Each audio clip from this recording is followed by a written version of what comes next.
don't think we have seen Shakur face anyone higher than who he's gonna face next, and that's of me. So, I definitely, commend him at least for stepping up to the plate. But I think it's time. I think it's really that time for him to really take his first loss, and me whoop his to the point where either he quits on the stool or I knock him out. Interesting. What did you make of his vibe overall? I think something mentally wrong with him. I don't think he's like all the way there mentally. I think he's crazy. Legit? That's my opinion. Yeah, I think he's legit crazy. I think something really wrong with him, but that's what make him dangerous. I think them the guys is the most dangerous people. Them delusional, crazy people who want to be the best and want their spot at greatness. So I gotta respect it, but I think something is definitely off. Shakur Stevenson and Teofimo Lopez faced off in real life. Where he talked about people are going to see my power. They talk a lot about my defense, but they're going to see my power in this fight against Teofimo. Shakur is slow. He's slow. I seen him at lightweight. I seen only highlights of his last fight with Cepeda, and he's slow. He's really slow. There's nothing more to it. Even if they're not friends, but they know each other like that, one of two things always happens. Either it's a sparring session, or it's brutal. This ain't gonna be no sparring session. This is not gonna be no sparring session. What's it gonna be? He's coming to win. I'm coming to win. I guarantee you that. I'm coming to conquer. You're not conquering shit. Tell us. You're not. And as soon as he stated, this isn't Twitter fingers anymore, you could feel the switch flip. This is a boxing rental. Yeah, we've been trading shots on social media, Teo added, essentially laughing at the internet back and forth. Let's now exchange them where it matters most. It felt less like a marketing script and more like I was sick of typing, so I really like that energy. Very talented, skillful, technique fighter. Yeah. Can't take anything away from it. However, scared to get hit. Scared to get knocked out in front of the world. Scared to get touched up in front of the world. Are you saying that off of the last fight or just in general? In general. In general. Yeah.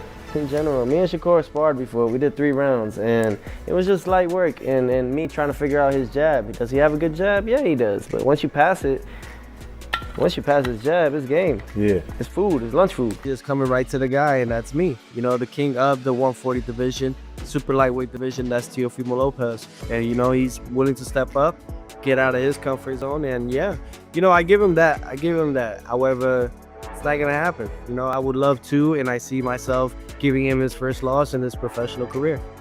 Teofimo Lopez says that he's going to fight Shakur Stevenson dirty. Stylistically, when you see a fighter like him, it is not illegal to do certain punches and throw certain punches or hit certain areas. I heard that concept from an icon. That's depending on how masterful he is. You have to be dirty. You got to be rough. You have to use the elbow, bend it up. You have to use everything. And this guy, as far as the style is concerned, this guy is a master. In a backhanded manner, he even expressed his support for Shakur, saying that he should be commended for pushing himself beyond his comfort zone and jumping directly to 140 without any tune-ups. However, the follow-up loading sounded like a power shot. Teo stated unequivocally that he is giving Shakur his first loss and that things won't work out the way Shakur anticipates. This is typical Teo confidence that verges on delusion, but it has always been a part of the package. The actual grenade was then dropped by him. He stated, "Fighting Shakur means making it ugly because if you try to outchess the chess master, fans fall asleep and judges start flipping coins." He flatly rejected the boxing label's greatest defense. Said that no one Shakur has yet faced is on his level, said he finds problems in Shakur, and described Shakur as lazy and overrated. Shakur responds to Q with that composed menace, stating things like, "Speed doesn't need hype." It arrives on schedule, and everyone is aware of their shortcomings until they begin to disappear, which is actually more frightening than shouting. It sounds crazy when Teo talks about pushing for a knockout or retiring after rediscovering his passion, especially after Times Square. I can't be too technical with Shakur. You gotta make it a little ugly. You gotta make it a little ugly. If you try to be too technical with Shakur, it could be too long of a weighted chess match. Certain people don't want to see that. They don't want to see pop shots. You know what I mean? They want to see good action. I don't think, for me, I don't see Shakur having the best defense in boxing. However, others can attest that. So, I just can't wait to really show the flaws that I see in Shakur Stevenson and, really putting that to the test when that time comes. Though Shakur Stevenson is no Floyd Mayweather, he is considered probably the most superior, technically sound boxer in the world. So with Teofimo Lopez saying, hey, I'm going to do things that people may think is dirty, but it's legal. I can't fight in a very sound sportsmanship manner. I have to create chaos. And maybe Shakur Stevenson, maybe he can't operate in the chaos. However, that is the kind of belief that makes combat risky. Shakur informs him that being around Crawford doesn't inspire ambition and counters with greater weight and the same thinking. It makes discipline sharper. This is more than simply nasty talk colliding. Two identities are colliding head-on. Control is daring chaos to blink first. And I can assure you that a real-time audit of someone's confidence is taking place. Robert Garcia intervenes and subtly reminds everyone that decisions, not enthusiasm, win rounds after Teofimo and Shakur had been exchanging confidence like money for a while. Garcia described it as a wonderful matchup, and I like that he didn't overcook it because when a trainer like that says great, he's actually meaning dangerous for both. He praised Teo's significant victories and Shakur's pursuit of history as a 3-division champion headed for a 4th. But then he turned to the part where spectators tend to overlook intelligence and heart. And Crawford stated, "Oh, you only got to me." Yeah, but he really want to fight Crawford, and we're gonna call him out after we beat up his boy. So that's the game plan. Even though you guys have, even if he requires you, well, he ain't gonna fight us, man. He ain't gonna fight us, man. We've been chasing this guy for the longest. My son is even willing to go up to 160 to fight him. Listen, speed kills. You know what I'm saying? Speed kills, and that's why we're gonna beat Shakur. He ain't faster than us, and we're gonna catch him. Teofimo has had some great performances, great wins. Shakur is also a 3-division champion, going for his 4th. Unbelievable talent. It's a fight where we're gonna see talent from both, but we also have to see heart. That who has that heart to become the man. Garcia essentially stated that it's not about who looks better on Instagram. It's about who doesn't blink first and who deals better cards. And that's such a coach response that it nearly aches when he says that everyone is standing up even though it might not be wild action. That's true boxing terminology because there are fights that seem like a wire being pulled taut, with each jab having the potential to tip the entire evening.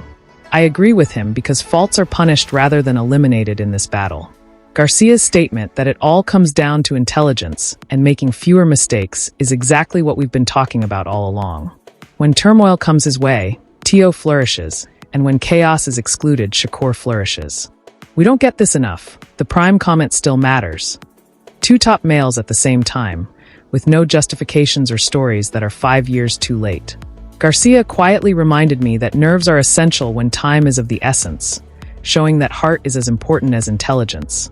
Dominance isn't the goal, composure under duress is, and the one who controls their emotions can end up with everything. If Teofimo comes in at his best, because we've seen some great performances, but then we've also had those questions about Teofimo's mind, mentality in boxing, his future. So hopefully we get the best Teofimo, the Teofimo that wants to be the best in the world, because we know Shakur is one of those. Shakur always comes in as best he wants it. That fight's gonna be more about who's smarter, who plays the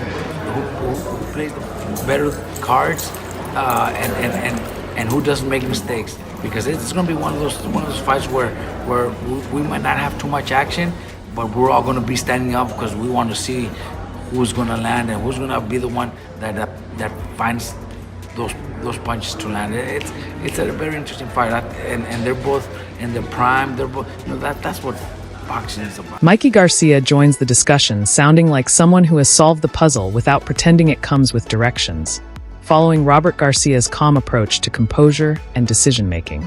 He doesn't treat Shakur as a mystery, honestly pointing out Teofimo's size and strength as advantages that must be used, while quickly grounding that view by listing Shakur's defense, speed, and footwork, acknowledging the risk without romanticizing it. In essence, he's saying that while Teo may be stronger, Shakur is the kind of fighter who, if you can't place him where you want, makes strength seem theoretical. Mikey calling Shakur one of the best boxers in the world wasn't hype.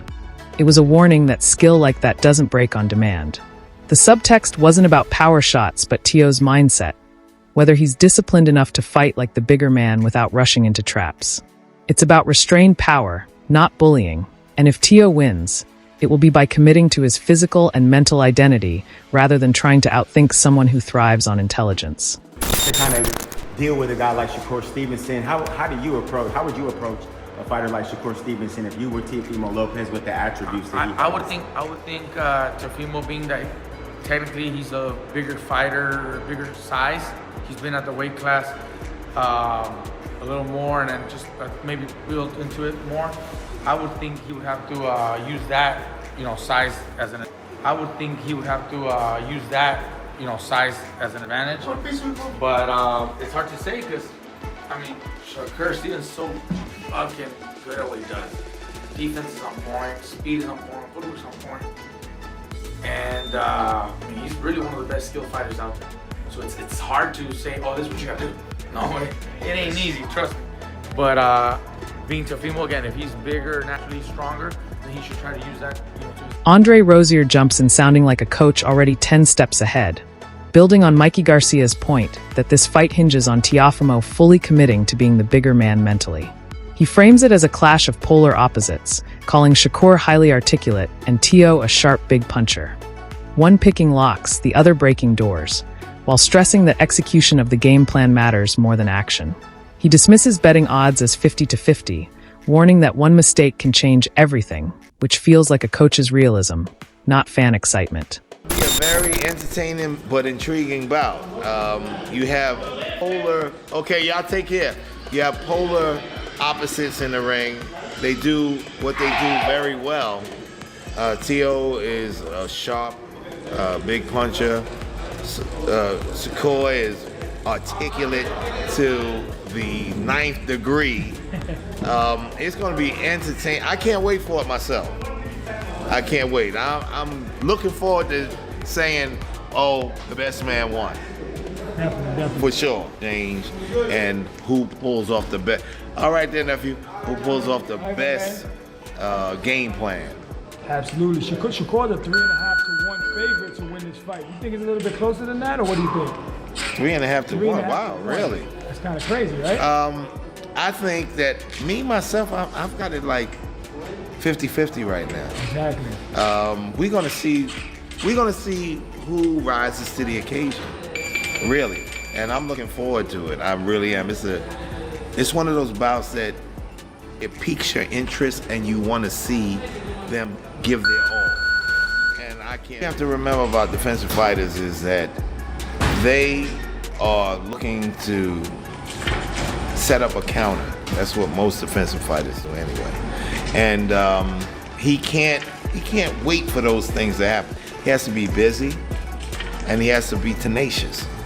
That's how he can stay ahead of the defense. Because if you make me miss once, you make me miss twice. If I throw 5 more, it's very difficult to make me miss 8. This approach ties Mikey's mindset question to a real strategy, turning the fight into a test of identity rather than prediction. Teo leans on chaos and explosion, while Shakur relies on discipline, control, and consistency, and with talent equal on both sides. The real question is whether pressure overwhelms composure or composure neutralizes pressure. I want to hear from you now. When things get tight, who do you trust? The man who consistently provides you 25 or the one who can give you 50 on the right night? Leave a comment with your thoughts. Let's have a serious conversation about it.